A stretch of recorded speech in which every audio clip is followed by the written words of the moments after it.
What would you do if the past refused to stay buried? When Femi and Kemi brought home a beautiful painting from a local flea market, they thought it was just art, but they couldn't have been more wrong. From the moment the portrait entered their home, strange things began to happen. Shadows moved when no one was there. Whispers echoed in the dead of night, and a dark presence awakened. This wasn't just a painting, it was a curse, and now they are trapped in a terrifying nightmare. Can they uncover the truth behind the haunting before it's too late?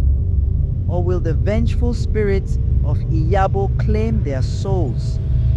Watch The Curse of Iyabo's Portrait and follow their spine-chilling journey into the unknown. Don't miss this terrifying African folktale. Subscribe now and turn on notifications for more stories. Kemi and Femi, a newlywed couple, decide to spend their weekend visiting the bustling local flea market in Ibadan. They wander through the rows of stalls, searching for something unique to decorate their new home. The market is alive with the sounds of haggling voices and colorful displays of crafts, clothes, and antiques. Just as they are about to leave, Kemi's eyes fall on an intriguing portrait of a woman with mesmerizing eyes and an air of mystery. An old man, weathered by time, watches over the portrait from a distance. He approaches the couple with a strange smile and offers the painting at a ridiculously low price.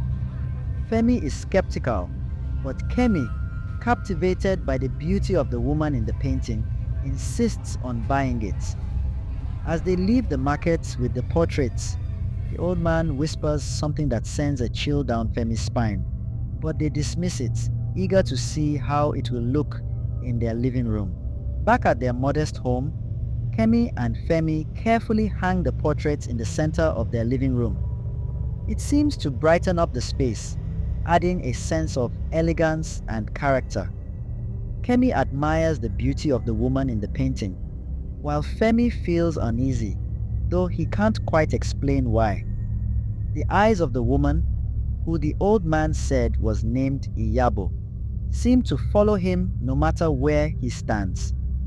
As night falls, the couple settles in for the evening, enjoying their new home together.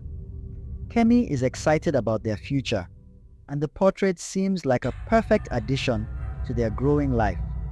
However, as the night progresses, strange occurrences begin.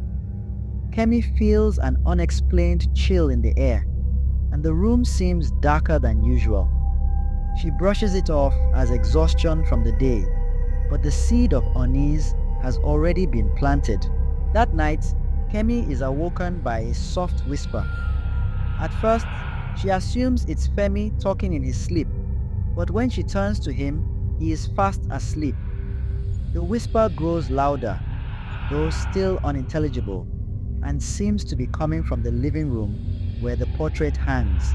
Kemi, now wide awake, feels her heart pounding in her chest as she tries to convince herself that it's just her imagination.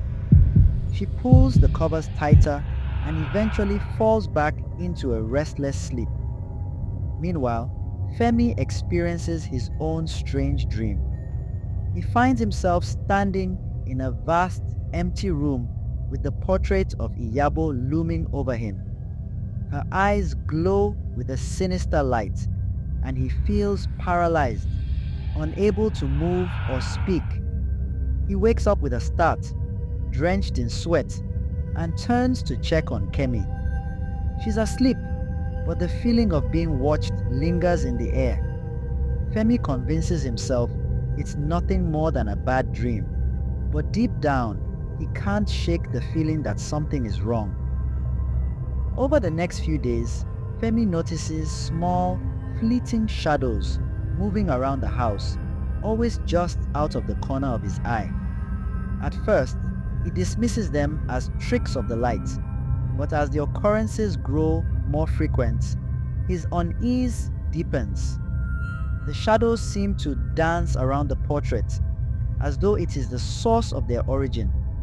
Kemi remains oblivious to these events, focusing on her work and daily routine, but Femi begins to grow more paranoid. One evening, while Kemi is out, Femi decides to test his suspicions. He stands in front of the portrait, staring at Iyabo's image.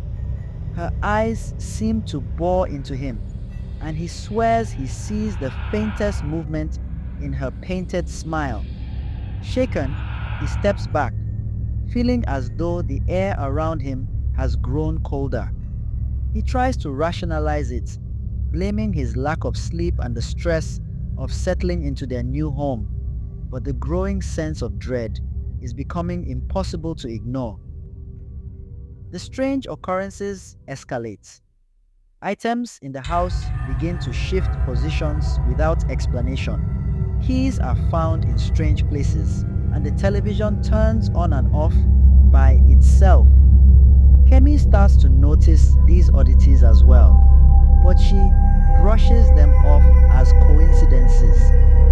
Femi, however, becomes increasingly convinced that the portrait is the cause. His fear of the woman in the painting grows, and he starts avoiding the living room entirely. One night, Kemi notices the remote control on the coffee table has moved across the room, landing by the portrait. She calls out to Femi, but he insists it's just their imagination. Deep down, Kemi isn't so sure. The portrait seems to radiate an unsettling energy, and every time she looks at it, she feels a shiver run down her spine. Though she doesn't want to admit it, a dark cloud of fear begins to settle over their once happy home. While Kemi becomes increasingly obsessed with the portrait, Femi decides to do some research.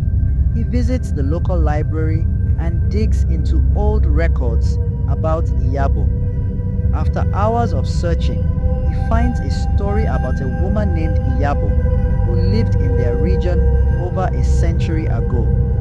She was rumored to be a powerful sorceress, feared by those around her for her ability to control the elements and cast dark curses. According to legend, Iyabo's spirit was trapped in a portrait by a group of villagers who sought to end her reign of terror. The painting was cursed, and anyone who came into possession of it was doomed to suffer. Femi feels a chill run down his spine as he reads the account. He realizes that the portrait they bought at the flea market is the same one described in the story.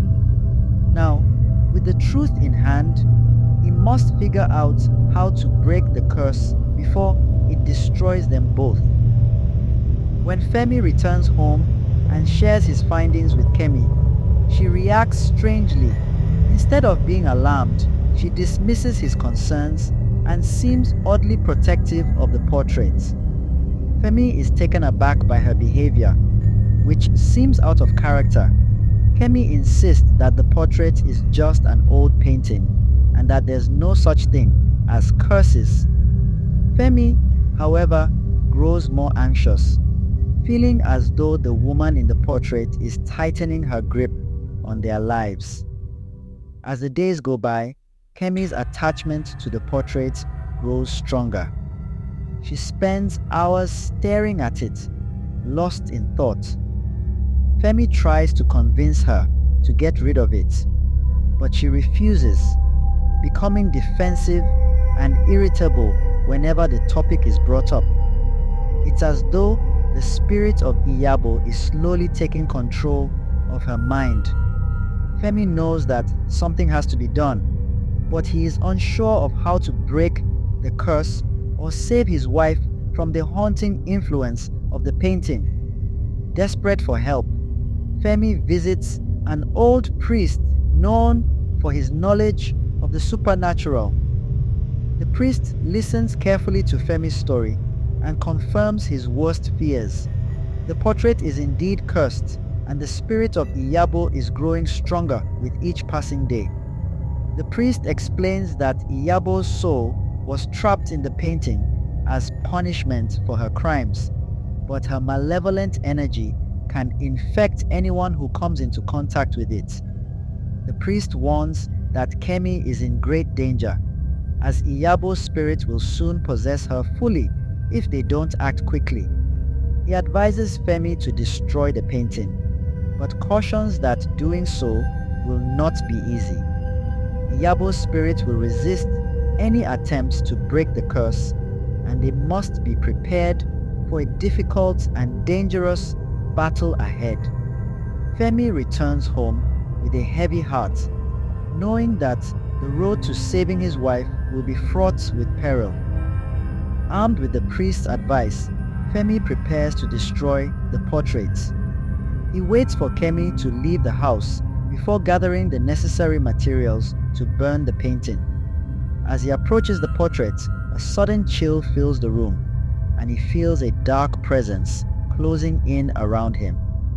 With trembling hands, he sets the painting on fire, but the flames quickly extinguish themselves, as though some unseen force is protecting the painting from destruction. Femi is shaken by the experience and realizes that Iyabo's spirit is far more powerful than he had anticipated. He knows that he cannot fight this battle alone. Kemi, meanwhile, returns home and senses that something is wrong. She confronts Femi, furious that he tried to destroy the portraits without her knowledge. The tension between them escalates, and Femi begins to fear that Iyabo's influence is already too strong to be broken. They are running out of time, and Femi must find a way to save Kemi before it's too late.